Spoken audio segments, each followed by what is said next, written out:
apurado, la tierra debajo mío se movió. Un tiempo estuve a su... Vamos a ver si realmente el IVA es un crédito o es un costo del servicio, para poder definirlo. Si es un crédito, yo tengo derecho a compensarlo mes a mes y eso no causa ninguna afección a mi resultado. Conozco casos de emprendedores que no han hecho absolutamente nada de esto y les ha ido bien.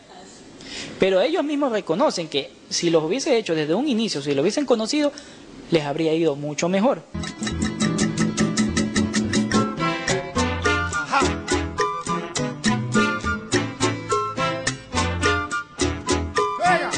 Esto es Puerto Pymes, Alma Emprendedora, su programa de radio y redes.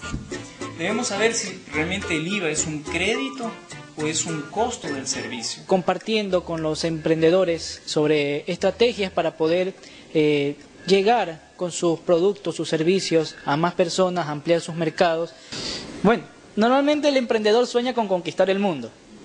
Juan Carlos Hansen, él justamente es un experto, un especialista del ámbito tributario y nos va a dar a conocer muchas cosas que tú necesitas saber si eres un emprendedor y ya estás ahí aguerrido con todas tus herramientas, listo para emprender.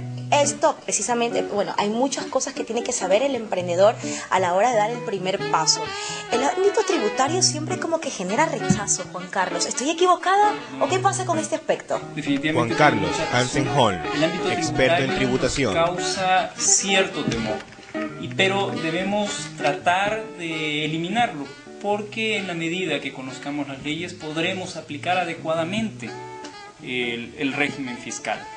La administración tributaria se ha vuelto muy reguladora, muy impositiva, muy recaudadora, y va detrás de todos los contribuyentes, y los contribuyentes o los sujetos pasivos de impuestos deben estar atentos a los permanentes cambios que la misma administración está dando. Hoy día tenemos una regla y el año siguiente definitivamente se nos aplica un nuevo régimen o algunas restricciones a las operaciones que ya teníamos encaminadas. Entonces, eso es lo que causa el gran miedo justamente a una inversión. Y en la medida que se dé un cumplimiento adecuado de las normas existentes, el negocio va a ir viento en popa. Las leyes tributarias, el régimen delictivo tributario es sumamente grave.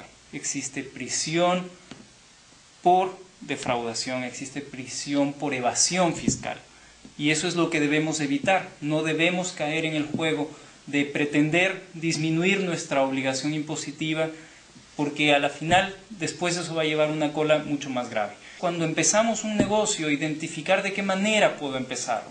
Si lo voy a empezar de manera individual, manejando como un negocio personal, diferenciar lo que es mi patrimonio de lo que es el patrimonio de mi negocio. Y si voy a iniciar mi negocio ya a través de una sociedad, esa parte ya está diferenciada. La sociedad va a ser distinta de lo que yo soy a título individual. Pero lo que no podemos evitar y no podemos dejar de reconocer es que sea una sociedad o sea un individuo, cuando presto un servicio tengo la obligación de facturarlo. Cuando me constituyo en sociedad, desde el día en que nazco, estoy obligado a llevar contabilidad. Mientras que si soy un individuo, la contabilidad se maneja en la medida que opere con un capital propio superior a los $60,000 o que al cierre del año y empezando el siguiente haya superado los $100,000 de ingresos brutos. Como les decía, principalmente debemos saber que debemos facturar desde el primer servicio que estoy prestando. El mayor error sería no facturarlo, no generar un comprobante de venta por el servicio que he prestado, porque a la final la persona beneficiaria del servicio no podrá registrar su gasto, y lo que va a causar, pese a que le hayamos dado un buen servicio y hayamos prestado nuestro mayor conocimiento, la persona que tiene que registrar el gasto o el costo de lo que me ha desembolsado se va a encontrar con un problema tributario de no poder deducir aquel valor que me ha pagado por un buen servicio prestado. Al momento de facturar un servicio o de vender algún bien, haber causado un IVA y ese IVA no lo puedo evitar. Muchas veces decimos, no me entregues factura y no va a haber IVA. Pero ahí vuelvo a caer en el defecto de defraudación o de evasión fiscal, porque dejo de reconocer el ingreso, la contraparte deja de reconocer el gasto, y claro, todos nos mantenemos al margen de la tributación, pero eso es lo que no se debe hacer. No necesita ser una sociedad jurídica, puede ser una sociedad de hecho, y la sociedad de hecho bien puede ser un acuerdo entre las dos partes y simplemente avanzamos en el servicio que queremos prestar o en el negocio en el que nos queramos involucrar. Pero habiendo superado esa identificación de individuo o de sociedad, lo más importante es nacer con un RUC. Las sociedades obligatoriamente, para poder entrar en funcionamiento, van a tener que obtener un RUC. Entonces hay cruce permanente de información. El régimen tributario ecuatoriano ha evolucionado desde el año 89, que se creó la ley de régimen tributario interno, constantemente.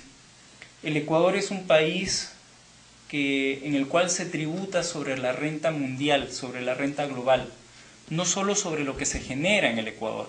Si un ecuatoriano genera ingresos fuera del país, esos ingresos originados fuera del país también deben ser declarados. Somos un país que bajo ningún concepto puede ser tratado internacionalmente como un paraíso fiscal. Bajo las normas internacionales, el Ecuador cumple plenamente todas las normas de la OCDE, que son los principios generales que rigen a la tributación. La sociedad de hecho obliga a la creación de un RUC independiente, pese a que no existe un contrato jurídico de sociedad inscrito en la Superintendencia de Compañías. Sí, entre las partes existe un acuerdo de voluntades donde se establecen de qué manera van a manejar la sociedad, quiénes van a ser los socios de la sociedad y de qué manera van a participar. Definitivamente una sociedad de hecho es una institución independiente de sus miembros. No hay que verlo tan negativamente. La tributación no es el elemento que debe definir ir por un negocio o no. La tributación sabemos que es uno de los elementos básicos y debemos entenderlo como uno de los costos a la utilidad que se genera en el año. Si tenemos ese concepto claro, no va a haber miedo a que definitivamente emprendamos un negocio pensando que uno de nuestros partícipes claves es el Estado. Debemos saber si realmente el IVA es un crédito o es un costo del servicio para poder definirlo. Si es un crédito, yo tengo derecho a compensarlo mes a mes y eso no causa ninguna afección a mi resultado. Pero si el servicio que estoy vendiendo tiene tarifa cero, todos los costos adicionales que tengan IVA, yo debo saber diferenciarlos, que definitivamente eso va a ser parte de mi costo y va a mermar mi utilidad. Pues Juan Carlos, muchísimas gracias. Ha sido un placer conocer un poco más acerca de todo este tema de la tributación y sobre todo desmitificar lo que realmente piensan algunos, que lo ven como un cuco, que no, señores, que no es un cuco, que tiene sus ventajas también. Así que a ponerse las pilas y a comprender un poco más de todo este proceso que nos ayuda en calidad de emprendedores.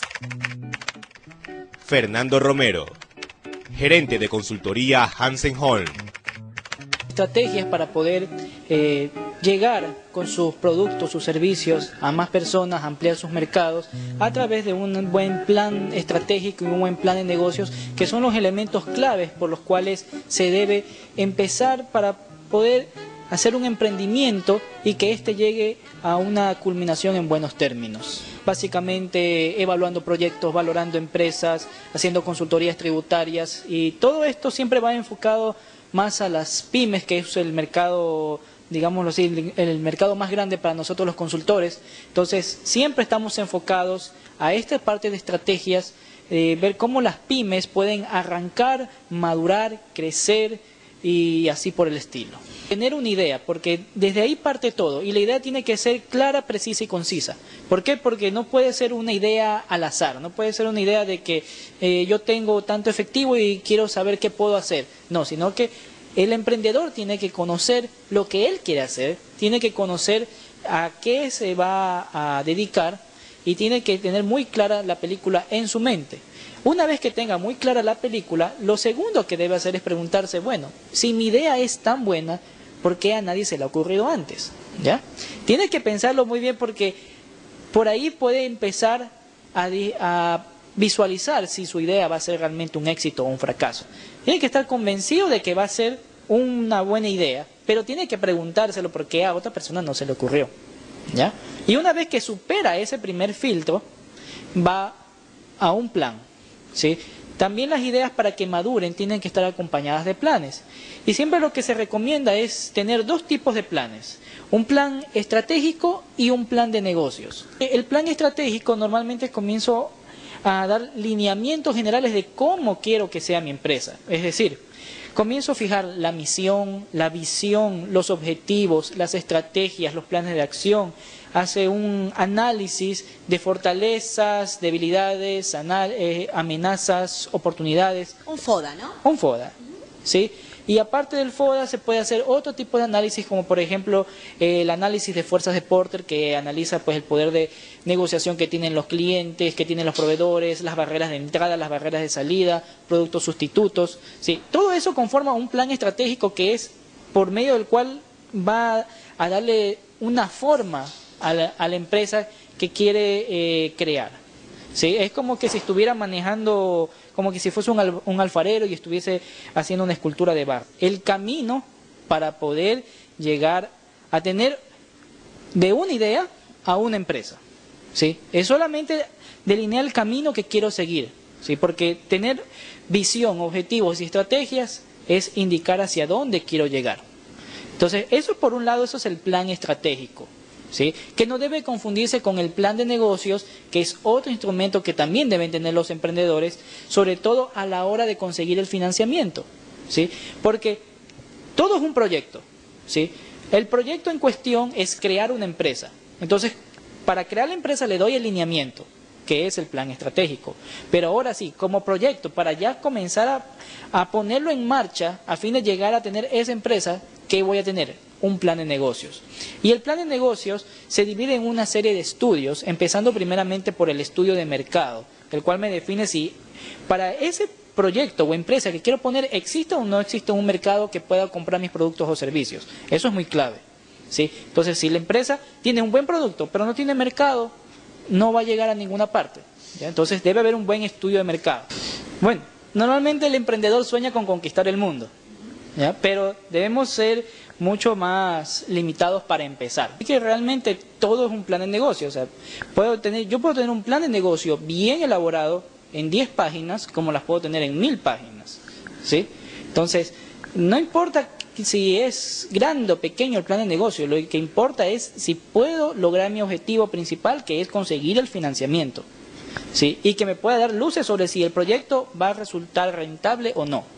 El segundo estudio que debe haber es un estudio técnico. El estudio técnico es básicamente cómo va a funcionar la empresa, pero no es el plan estratégico, no es para ver los objetivos, la estrategia, sino, por ejemplo, explica el estudio técnico, por ejemplo, plan de producción. Si, por ejemplo, si lo que voy a montar es una fábrica, me explica qué va a pasar con mi materia prima, dónde va a llegar, cómo se la va a procesar y cuáles van a ser las órdenes de proceso o la producción en sí para terminar en un producto terminado. ¿Sí? Entonces, eso es lo que me explica el estudio técnico. Ya es el funcionamiento básico de la empresa como para llegar a una comercialización o una producción efectiva. De ahí el siguiente estudio debería ser un estudio organizacional, porque a veces también para hacerlo una empresa que funcione bien, muchas veces el emprendedor se emociona y dice, no, voy a tener un asistente, voy a tener el departamento de contabilidad, el departamento de auditoría, el departamento de tesorería, pero a lo mejor la estructura de la empresa es tan pequeña que no requiere muchas de estas cosas. Tiene que tener ciertas definiciones claras en cuanto a lo que es el control interno, eso sí, pero la estructura, el estudio organizacional le ayuda a tener una estructura básica con la cual la empresa pueda empezar a funcionar lo antes posible. El tercer estudio ya sería el estudio legal, ¿sí? En el cual yo comienzo a ver todos los requerimientos legales y tributarios para poder arrancar un negocio. Por ejemplo, muchas veces creemos que solamente con sacar el RUC basta para una empresa, pero tenemos que obtener patentes, pagar impuestos municipales, tasa de habilitación, permiso de bomberos. Entonces todo eso tiene que estar detallado en un estudio legal, hasta un estudio ambiental de ser necesario, ¿ya? Todos esos estudios lo que dan es información que van a alimentar al último los estudios, que es el estudio financiero. El estudio financiero no es otra cosa que ya plasmar todos esos datos que están en los otros estudios en cifras, para determinar si hay una utilidad, y más allá de una utilidad, una rentabilidad para el empresario, el emprendedor, y también para el inversionista, porque pueden ser iguales como no pueden ser. Conozco casos de emprendedores que no han hecho absolutamente nada de esto y les ha ido bien. Pero ellos mismos reconocen que si los hubiese hecho desde un inicio, si lo hubiesen conocido, les habría ido mucho mejor.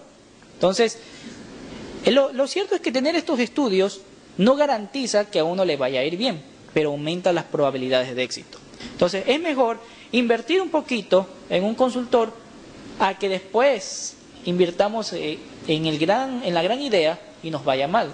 El consultor nos puede advertir si nos va a ir mal, o nos puede dar estrategias para lo que nosotros pensamos que podría ir bien, realmente vaya bien. La primera, tener la idea muy clara, muy precisa, ¿sí?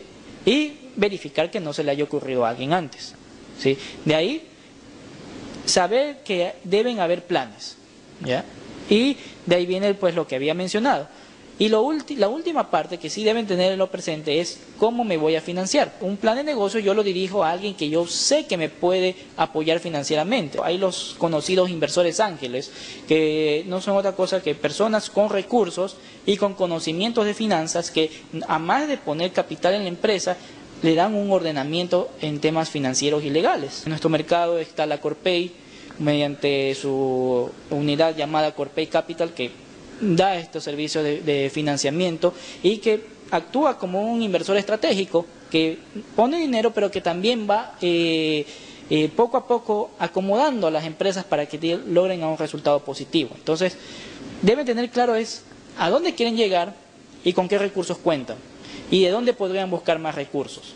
Y el consejo es que el que no arriesga no gana, ¿ya? Y una vez que se arriesguen, que aguanten el primer año. Si aguantan el primer año, pueden aguantar el resto, ¿sí? Porque el primer año es clave y crucial como un matrimonio. Entonces, tiene que aguantar ese primer año y verán que de ahí las cosas van a ir mejorando.